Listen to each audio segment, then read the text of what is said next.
Anim na personalidad ang tinukoy sa bagong interim report ng Independent Commission for Infrastructure na inihain nila sa Office of the Ombudsman.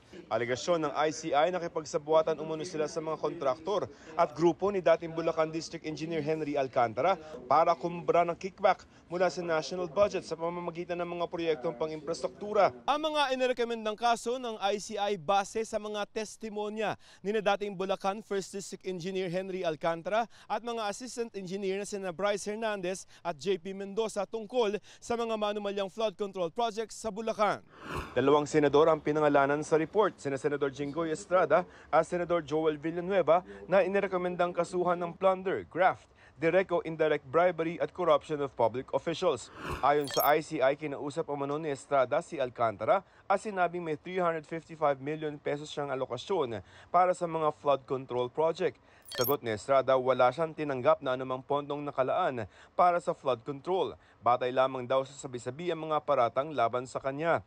Lilinisin daw ni Estrada ang kanyang pangalan at handa siyang dumaan sa anumang proseso ng batas. Si Villanueva naman binigyan daw ng 600 million pesos na halaga ng mga flood control project at 25% nito o 150 million ay personal na ibinigay ni Alcantara sa isang peng na nagtatrabaho umano kay Villanueva. Ayon kay Villanueva, pag-aaralan ng mga abogado niya ang basehan ng pagkakasama niya sa report. Hihintayin daw niya ang susunod na hakbang ng ombudsman. Giit ng senador, siya mismo nagsiwala tungkol sa flood control projects na hindi na ipatupad. Parehong mga kaso ang inirekomenda ng ICI laban kay dating Ako Bicol Party List Representative Saldi Co. Ayon sa ICI, naging proponent umano si Ko ng abot sa 35 billion pesos na halaga ng lampas 400 na mga flood control projects sa Bulacan mula 2022 hanggang 2025, galing sa mga proyektong inilista ni Alcantara.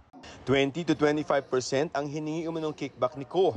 Sinisikap naming makuha ang kanyang panig. Dawit din sa rekomendasyon ng ICI si dating Caloocan 2nd District Representative Mitzi Kahayon Uy. Noong 2022, 411 million pesos umano ng mga proyekto ang naaprubahan mula sa kanyang insertion sa GAA. 10% ang hiningi umano niyang kickback. Inirekomenda ring kasuhan ng Ombudsman si COA Commissioner Mario Lipana at dating DPWH Undersecretary Roberto Bernardo. Ayon sa ICI, si Bernardo ang tumulong kay Alcantara na maging district engineer. Proponent umano si Bernardo ng mga proyektong aabot sa halagang 1.065 billion pesos. Ang rekomendasyon ng ICI sasailalim sa preliminary investigation ng Ombudsman. But basically, many of them are ripe for the picking or ripe for action already, at least for PI. It means that most of the fact-finding has been done already by the ICI, or sometimes the fact-finding was done by the DOJ, and which makes the facts already vetted or validated already by the respective offices. So mabilis. And we expect to